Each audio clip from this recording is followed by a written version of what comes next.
Quero começar por saudar todos vós que tendes acompanhado este Ministério da Palavra de Deus que é exercitado pela Igreja em Quinta de Conde.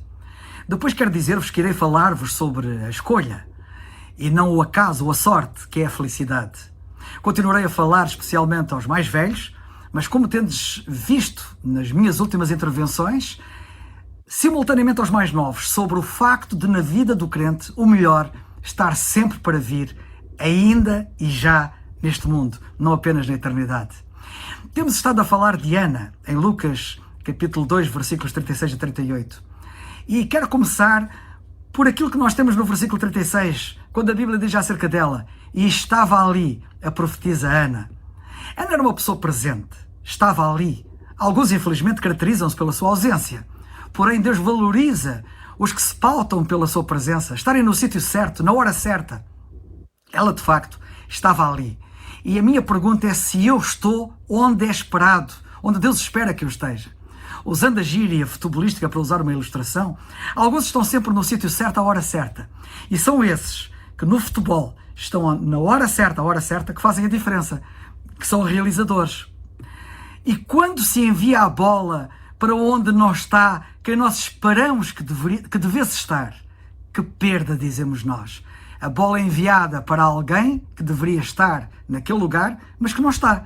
Quantas jogadas de golo se têm perdido por as pessoas não estarem no sítio certo, no momento certo? Quanta perda tem havido na obra de Deus por não estarmos onde é esperado que nós estejamos? Onde tens estado tu? Eu espero que tu possas estar, depois de ouvires isto que vais ouvir, sempre, possas estar sempre onde Deus espera que tu estejas. Hoje estás a ter mais um dia de vida neste lado da eternidade. E eu quero que saibas que Deus não te deu mais um dia de vida porque tu precisavas deste dia de vida, mas porque alguém precisa de ti neste dia de vida que Deus te deu. Quem será que hoje estará a precisar de ti? O que é que tu vais fazer de mais-valia na vida desse alguém? Com 80 anos de idade, nós lemos acerca de Barzilai, que arriscou a vida cuidando de David e das suas tropas. Lemos isso em 2º livro de Samuel, capítulo 19, versículo 32 e 17, versículos 28 e 29. Dando-lhes comida e abrigo numa região árida, numa região perigosa. Ele arriscou a vida. E podendo ele estar de braços cruzados, deitado, refastelado, a desfrutar do alto dos seus 80 anos, desfrutando da sua reforma. Os homens de Deus não se reformam. Eu quero que saibas isso. Apesar de ele ter 80 anos, ele sabia que alguém precisava dele. E neste caso era David.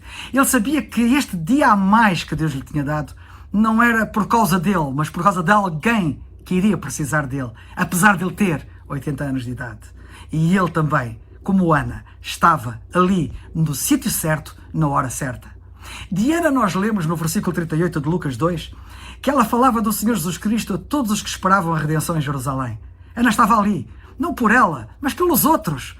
Quando é que tu vais passar a viver em função dos outros e das suas necessidades e não em função de ti e daquilo que consideras serem tuas necessidades? Se tu ainda não vives assim, estás à espera de quê? Eu espero que tomes uma resolução rapidamente a este respeito. Apesar de velha em idade, a Ana, ela sabia que Deus lhe dava dias, tendo ela a consciência desses dias que Deus lhe dava, de que Deus não o fazia por ela, mas por alguém que precisava dela.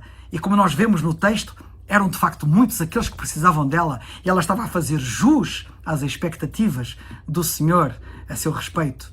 Aprendamos, pois, um dos segredos da vida cristã e que está retratado em Gálatas 2:20. Em Gálatas 2:20 o apóstolo Paulo diz assim: já estou crucificado com Cristo e vivo não mais eu, mas Cristo vive em mim. E a vida que agora vivo na carne, vivo na fé do Filho de Deus, o qual me amou e se entregou a si mesmo por mim. Vivo não mais eu, diz Paulo. Cristo vive em mim, acrescenta ele. Eis aqui o segredo. Renda a tua vida a Cristo. Ele pode fazer mais com a tua vida do que tu podes fazer com ela. Não achas que ele pode? Ou tens dúvidas a esse respeito? Ou achas que tu podes fazer mais com a tua vida do que Cristo pode fazer com ela? Por isso é hora de abrires mão do teu ego e de deixares que Cristo comande as operações na tua vida. Deixa que seja Ele a viver e vais ver o que Ele vai realizar. Não será este o problema de muitos? Ainda não perceberam que é o Senhor que tem que viver as suas vidas e não eles? Se ser velho é bom, e é bom, não obstante muitos descartam os velhos, infelizmente. desvalorizam-nos. E nós sabemos que é assim. Mas, especialmente os mais novos, quando fazem isto, caem numa grande contradição. Sabem porquê? Porque os mais novos, como nós sabemos, gastam pequenas fortunas em calças de ganga, em jeans, que, como nós sabemos, parecem velhas. Porquê é que os colecionadores valorizam mais as antiguidades que são velhas? Porque há quem compra calhambeques, Cadillacs e os ostentam com muito orgulho nas avenidas, e isto quanto mais velhos estes automóveis forem. É como as calças de ganga, que estão russas ou roçadas, ou gastas ou desgastadas, que parecem velhas. Porquê é que os jovens valorizam aquilo que é velho, mas não valorizam os velhos? Uma boa pergunta para eles refletirem. Valorizamos aquilo que é velho por um lado e depois desvalorizamos-lo por outro. Paulo e os seus cooperadores, como já vimos, valorizaram muito o velho Menazon. Já falei acerca dele anteriormente. Nunca o dispensando, tornando o pivô até na sua linha de ação do ministério, porque de facto tudo se centralizou à volta de Menazon, na medida em que foram todos para a casa dele em Jerusalém. De facto, apesar de velho, Menazon foi altamente valorizado por todos aqueles que ministravam com Paulo e com Paulo. Então não valorizemos os mais velhos de forma contraditória. Ou melhor, não desvalorizemos os mais velhos de uma forma contraditória, valorizando coisas velhas e desvalorizando as pessoas velhas. Há os feitos do apóstolo Paulo e de outros na sua velhice. Já fizemos referência a alguns e estamos agora a ver o caso de Ana, indescritível. Agora uma palavra direta aos mais velhos. Para além de vocês terem grandes possibilidades, eu quero que vocês saibam que vocês têm grandes responsabilidades. Tomem bem atenção ao que está escrito em Joel no capítulo 1, versículos 2 e 3. Esta palavra de Deus, retratada ou registada por Joel, é aqui preciosa para vós que sois mais velhos. Diz assim: ouvi isto, vós, anciãos, ou seja, vós que sois velhos, e escutai, dai, pois, ouvidos a isto, todos os moradores da terra. Aconteceu isto em vossos dias? É uma pergunta. Será que estas maravilhas aconteceram realmente nos vossos dias? Será que na vossa experiência de vida vocês passaram por experiências fantásticas das quais vocês podem falar? Ou também nos dias dos vossos pais, tendes conhecimento de coisas que aconteceram àqueles que vos antecederam? Diz o profeta: fazei sobre isto uma narração a vossos filhos. É esta a vossa responsabilidade. Fazer disto uma narração a vossos filhos. E os vossos filhos a seus filhos. E os filhos destes à outra geração. A Bíblia não promove o fosso entre gerações, o chamado conflito de gerações. Bem pelo contrário, a Bíblia recomenda, e neste caso aos mais velhos, que eles façam pontes para as gerações mais novas. Façam disto uma narração, diz aqui a Bíblia. Agora, nota como a Bíblia recomenda que os mais novos, por seu turno, e agora falo os mais novos, façam também pontes para as gerações mais velhas. Em Deuteronômio, no capítulo 32 e versículo 7, nós lemos assim: lembra-te dos dias da antiguidade, atentai para os anos de muitas gerações. Pergunta ao teu pai, ouviste, ó jovem? Pergunta ao teu pai e ele te informará. Pergunta aos teus anciãos e eles te dirão. E cá temos aqui uma recomendação para os mais novos também fazerem pontes para os mais velhos. Estamos todos a construir pontes, ou devemos estar, entre gerações, de velhos e novos. Pontes dos mais velhos para os mais novos, pontes dos mais novos para os mais velhos. Jovens, o conselho que eu vos dou é: puxem pelos mais velhos. Falem com eles. Juntem-se a eles e perguntem-lhes. Puxem-lhes pela língua e pela memória. E vocês que são mais velhos, cumpram a vossa responsabilidade e juntai-vos aos mais novos. Falem com os mais novos. Contem aos mais novos. Aconteceu isto em vossos dias? Ou também nos dias dos vossos pais? Fazei sobre isto uma narração, diz a Bíblia, a vossos filhos. E vós, ó mais velhos, como Paulo na velhice, nunca deixem de aprender. Porque infelizmente os mais velhos têm a tendência de pensar que já sabem tudo e que já não têm mais nada para aprender. Puro engano e grande erro. Depois do apóstolo Paulo dizer que acabou a carreira, ele disse: acabei a carreira, no segundo livro, na segunda epístola a Timóteo, capítulo 4, versículo 7, ele disse uns versículos mais abaixo, no versículo 13, quando vieres, Timóteo, traz, entre outras coisas, os livros, principalmente os pergaminhos. O apóstolo Paulo, apesar de ter acabado a carreira, ainda queria aprender. Ele tinha acabado a carreira, nota bem, mas não tinha acabado a vida. E acabar a carreira não é ficar reformado, não é obter a reforma, é ter realizado, cumprido aquilo que Deus tinha planeado para si e ainda ter tempo de sobra e rentabilizar esse tempo de sobra. Alguns, infelizmente, para eles e para a igreja, terminam a vida sem ter terminado a carreira. Como Paulo, terminemos a carreira antes de terminar a vida. Ou seja, compramos na íntegra aquilo que o Senhor quer que nós façamos. E depois, no tempo sobrante, rentabilizemos esse tempo. Ou seja, façamos ainda mais. Mais do que aquilo que fizemos, mais do que aquilo que era expectável, mais do que aquilo que o Senhor destinou para nós. É isso que caracteriza os crentes, como eu tenho dito muitas vezes, os crentes que são os crentes de sinal mais. Como Filémon, de quem Paulo disse: escrevi-te, disse ele no versículo 21, escrevi-te, Filémon, confiado na tua obediência, sabendo que ainda farás mais do que aquilo que eu digo. É destes crentes que nós precisamos, é nestes crentes que nós nos temos que tornar. Sejamos dos que caminham 2 milhas, se nos foi destinado caminhar apenas uma. Estejamos prontos para caminhar 2 milhas, como lemos em Mateus 5,41. Quando ele tinha a carreira acabada, o apóstolo Paulo disse a Timóteo: traz os livros. Ele ainda queria aprender. Idosos, nunca deixem de aprender, mesmo que tenham concluído a carreira. O criador do automóvel da marca Ford, Henry Ford, disse: quem cessa de aprender, fica velho, seja aos 20, seja aos 80 anos de idade. Ouviste bem, jovem? Quem deixa de aprender, fica velho, mesmo que tenha 20 anos de idade. E os mais velhos a mesma coisa. Há jovens de 20 anos que estão velhos. É lamentável. Mas graças a Deus, há velhos com 80 e 90 anos de idade que estão jovens. Veja-se, por exemplo, o caso do irmão Albano, na igreja em São João da Madeira, nas Fontainhas, que revela um espírito tão jovial. Quem o conhece sabe que não estou a exagerar. E vai fazer 94 anos agora em fevereiro. Ah, quanta ignorância existente entre os mais novos. Não foram só os coríntios, os ignorantes, como a Bíblia fala, a quem Paulo disse repetidas vezes: não sabeis, não sabeis, não sabeis. E atenção, como já referi na mensagem anterior, a holandesa Corrie ten Boom, que ajudou a salvar a vida de muitos judeus ao escondê-los dos nazis durante a Segunda Guerra Mundial, ela disse: não se mede uma vida pela sua duração, mas pela sua doação. E de facto, é importante que não percamos isto de vista. Não importa viveres muitos anos se forem inúteis.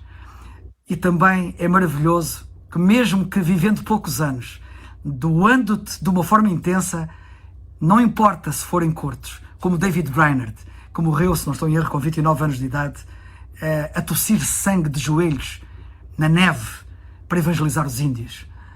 Morreu tuberculoso, mas morreu cheio. Morreu com uma vida curta, mas uma vida cheia. De facto, a vida dele foi medida pela sua doação e não pela sua duração. E é assim a vida de todos nós. Porque esperamos para doar a nossa vida? Tanto mais que nós lemos na Bíblia, mais bem-aventurada coisa é dar do que receber. Como lemos em Atos dos Apóstolos, capítulo 20, versículo 35. Alguns vivem muito tempo, vivendo as suas vidas físicas como vegetais, como nós sabemos. Alguns estão a vegetar, já são velhos e a vida deles é uma autêntica vegetação. Alguns vivem muito tempo, repito, vivendo as suas vidas físicas como vegetais, como todos nós bem sabemos. Na fé, não queiras ter uma vida vegetal, mas eu espero que tenhas uma vida verdadeiramente espiritual. A bem-aventurança ou felicidade das felicidades que o Senhor dá àqueles que se doam. De facto, mais bem-aventurada coisa é dar. Nunca te esqueças disso. Sabe que o gozo que Deus nos concede é tão perfeito que não há outra alegria que o possa aumentar, nem há tristeza ou contrariedade ou fatalidade que nos possa bater à porta que o possa diminuir. Por isso é que a vida cristã é tão única, é tão desejável e tão incomparável. E nota bem, a satisfação e gozo de andar com Deus é sempre em crescendo. O cálice está sempre a transbordar, como lemos no Salmo 23, versículo 5. Não me canso de dizer que Ana dá a sua maior contribuição, tem o seu maior desempenho na sua condição mais fraca, mais vulnerável, mais frágil, na sua viuvez, nos seus 84 anos de idade. Muitos esperam por ter condições ideais para servir a Deus. Sabe que as tuas atuais condições são as condições ideais. Mesmo que sejam as tuas piores condições aos teus olhos, são as condições, apesar de serem aos teus olhos as condições de maior debilidade, como nós aprendemos com Ana, são as condições ideais. Não estejas à espera de ter mais tempo livre, não estejas à espera de ter mais dinheiro, não estejas à espera de ter mais recursos, não estejas à espera de ter mais companheiros ao teu lado, não estejas à espera de nada.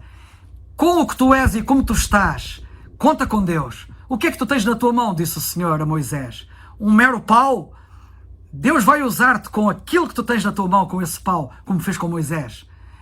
Ele usa-te com o que tu tens e não com o que tu não tens. Faz o que podes, como diz a Bíblia, mas faz. Uma idosa queria fazer um lifting, gastando uma fortuna, porque o rosto dela desabava. Querida, disse o marido dela, o lifting mais barato e duradouro que existe é o sorriso. Levanta os traços e chama a atenção dos outros. Que lição! Faz com o que tens. Com o pouco se faz muito, e melhor e mais durável. O que é que tu tens nas tuas mãos? Deus quer usar o que tu tens. Não penses em querer adquirir e gastar até fortunas de tempo e recursos com o que tu não tens. Dá que pensar tudo isto. Nota como a mulher que a Bíblia diz que trazia um vaso de alabastro com um unguento de nardo puro, de muito preço, o quebrou e derramou sobre a cabeça do Senhor. Diz a Bíblia que ela fez o que podia. Foi o Senhor que disse em Marcos 14:8. Esta fez o que podia. E agora, nota o que o Senhor diz do feito que ela fez. Que diz o Senhor que foi enorme. Diz ele, ela antecipou-se a ungir o meu corpo para a sepultura. Podes fazer coisas enormes, fazendo simplesmente aquilo que podes. Como ela fez o que podia. E o que ela fez teve consequências eternas. Mas tens que fazer. Portanto, o conselho que eu te dou é, faz quanto antes. Não esperes por mais tempo. Lemos que ela antecipou-se. No versículo seguinte, quem anda com Deus antecipa-se na ação. Não age por reação, mas por antecipação. A ungir o meu corpo, diz ela. Ela antecipou-se a ungir o meu corpo para a sepultura. Em vez, no versículo seguinte, no versículo 9, nós lemos, em verdade vos digo que em todas as partes do mundo onde este evangelho for pregado, também o que ela fez será contado para a sua memória. Para quem fez o que podia, como ela, ter conseguido tal reconhecimento é obra de monta, não achas? Vale a pena fazer o que se pode e ser surpreendido depois pelo Senhor com resultados inimagináveis e perduráveis. E quão perduráveis, porque diz o Senhor, como lemos aqui neste versículo, o que ela fez será contado para a sua memória. Façamos, pois, o que podemos. Se o Senhor vos abrisse os olhos, como abriu ao moço Geazi a pedido de Eliseu, ficarias sem palavras, vendo o impensável, o inimaginável, e isso tornar-vos-ia super confiantes. É isto que eu espero que aconteça, e é nesse sentido que eu vos falo. A história de Ana anula todas as nossas desculpas. Desculpas que só têm impedido que sejamos o que o Senhor quer que nós sejamos. Avança com o que és e aquilo que tu tens. Deus conta com a tua realidade, não contes tu com outra realidade com a qual Deus não conta. Deus contou com a realidade frágil e humanamente nunca utilizável de David. É impressionante porque ele contou com a realidade frágil de David, uma realidade que nunca foi utilizável. Ele estava esquecido lá no meio dos matos e dos montes, e a realidade mais provável aos olhos de humanos foi com essa que Deus não contou. Deus não contou com a realidade forte e promissora dos seus irmãos, mas contou com esta realidade frágil e nunca utilizável de David. A tua realidade também frágil e nunca utilizável, Deus quer contar com ela e quer fazer aquilo que tu nunca imaginaste. Achas que ainda tens desculpas perante isto? Ana provavelmente não teve filhos. Sendo estéril, provavelmente poder-se-ia sentir amaldiçoada, como acontecia, era esse o sentimento das mulheres de Israel. Porém, não ela. Ela não sentiu assim. Ela não dependia das circunstâncias, mas do Senhor que faz toda a diferença em todas as circunstâncias. Não dependas tu de circunstâncias. Olha apenas para o Senhor. Era nele e na sua palavra que ela estava focada. E quem assim vive é realmente feliz, sentindo-se verdadeiramente realizado. Nota, por favor, o segredo dela. O versículo 37 diz: era viúva de quase 84 anos e não se afastava do templo. Ou seja, não se afastava da presença de Deus. Porque Deus manifestava a sua presença no templo. E aqui está o segredo para tu seres um vencedor. Na prática, é não te afastares da presença de Deus. Porque é o afastar-te da presença de Deus que te debilita, que te torna inútil. E lemos que ela fazia-o servindo a Deus em jejuns e orações de noite e de dia. E sobrevindo na mesma hora, diz a Bíblia no versículo 38, ela dava graças a Deus. Ora, é impressionante isto que nós vemos aqui.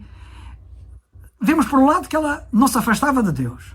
E por outro lado vemos que ela dava graças a Deus. Ora, dá graças a Deus quem recebe. Dá graças a Deus quem tem. Dá graças a Deus quem está contente. Dá graças a Deus quem é feliz. Era a realidade dela. E depois lemos que ela falava dele a todos os que esperavam a redenção em Jerusalém. De facto, só faz sentido falar do Senhor aos outros quem está assim com uma alma tão cheia de Deus e que está com tantos motivos de gratidão. O segredo de Ana foi a escolha que ela fez. E aqui está a questão da escolha da felicidade. Ana escolheu ser feliz. O segredo de Ana foi a escolha que ela fez e que provavelmente tu ainda não fizeste. Ana escolheu realmente ser feliz. E a pergunta que eu faço é: o que é que tu vais escolher? Seres feliz ou infeliz é uma escolha que tens que fazer. Eu espero que não cometas a loucura de continuares a viver sem receberes e teres o que Deus reservou para ti, que é o que te realiza e aquilo que realmente te faz feliz. Escolhe, pois, ser feliz. Ela serviu os outros, pois sabia que a felicidade deles seria a sua própria felicidade. Nós somos tão mais felizes quanto mais felizes fizermos os outros serem. O egoísmo é a senda para a infelicidade. Todos nós sabemos bem quão infelizes são as crianças que são egoístas. O problema, porém, é que nós nos esquecemos que, como adultos, podemos ser iguais em ponto grande. E há tantos adultos que são tão infelizes em ponto grande pelo seu egoísmo em ponto grande, como as crianças são infelizes por serem egoístas. Tenho pena que muitos só deem graças a Deus de manhã ao levantar, talvez às refeições, à noite ao deitar, mas que não deem graças a Deus durante o dia. E várias vezes, e permanentemente. Parece que não têm mais razões do que aquelas básicas para dar graças a Deus. Ana dava graças a Deus continuamente. As razões eram inúmeras. Alguns parece que só têm motivos para se queixar. Bem, mas até mesmo tendo motivos para se queixar, deviam pensar que são motivos para agradecer. Ainda não perceberam que as maiores bênçãos, tantas vezes, vêm embrulhadas com o papel de embrulho desses mesmos motivos. Nunca te afastes, mas nunca mesmo da presença de Deus, e em tudo dá graças. A felicidade é realmente uma escolha. Que Deus te abençoe.